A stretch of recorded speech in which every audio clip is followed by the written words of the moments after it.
नमस्कार, मैं खुशी और आप देख रहे हैं नवराज्य टाइम्स।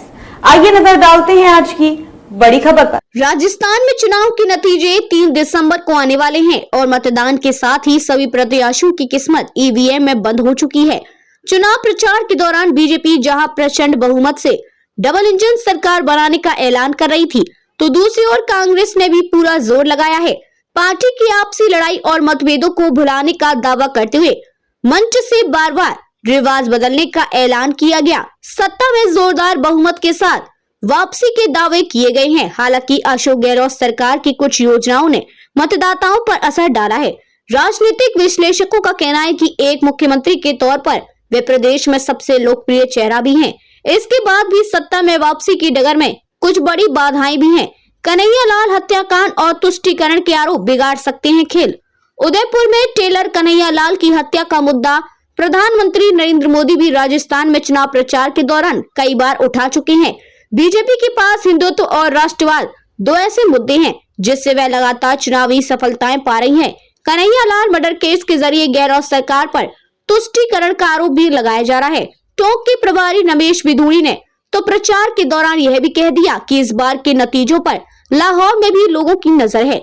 गहलोत सरकार के पास आरोपियों की गिरफ्तारी और परिवार को मुआवजे का तर्क है, लेकिन बीजेपी के आक्रामक हमलों के सामने ये तर्क ज्यादा मजबूती से टिकते नहीं दिखे। अशोक गहलोत के कार्यकाल में हुए 14 पेपर लीक राजस्थान में 2019 के बाद से हर साल औसतन 3 पेपर लीक हुए हैं।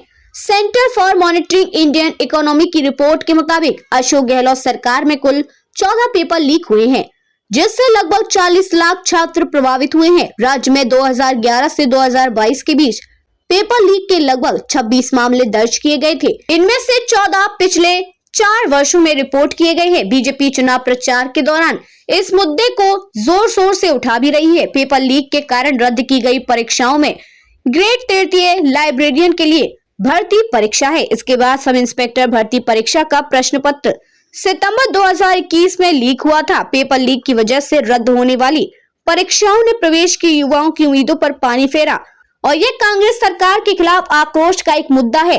बेरोजगारी और अपराध वृद्धि दर भी बढ़ी। Centre for monitoring Indian economy की ओर से इस साल जनवरी में दर्ज 21.1% बेरोजगारी दर के साथ बेरोजगारी सूचकांक में प्रदेश दूसरे स्थान पर है। उच्च बेरोजगारी दर के साथ राज्य में कुछ वर्षों में अपराध भी बढ़ा है। कन्हैया लाल हत्याकांड हो या चुनाव से कुछ महीने पहले दौसा में बच्ची के साथ सब इंस्पेक्टर का रेप, महिलाओं के साथ अपराध व महिला सुरक्षा को बीजेपी ने एक अहम मुद्दा चुनाव प्रचार में बनाया है।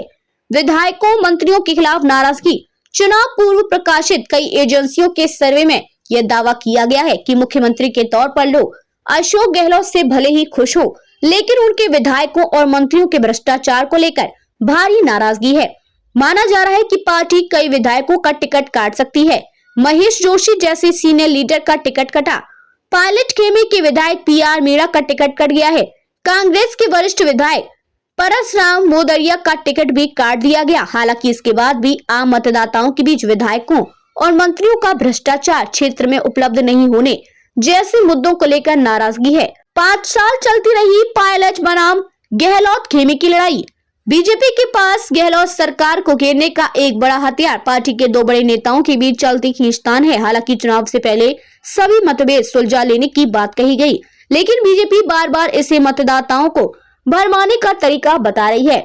फिर पायलट और गहलोत के बीच चली खींचतान की वजह से कार्यकाल का काफी समय पार्टी के अंतर्कलह निपटाने में ही चला गया। इन सब को लेकर खुद कांग्रेस कार्यकर्ताओं के अंदर 2018 जैसा उत्साह नहीं है। खबरों में अब तक के लिए बस इतना ही। फिर होगी आपसे मुलाकात ऐसी ही एक बड़ी खबर के साथ।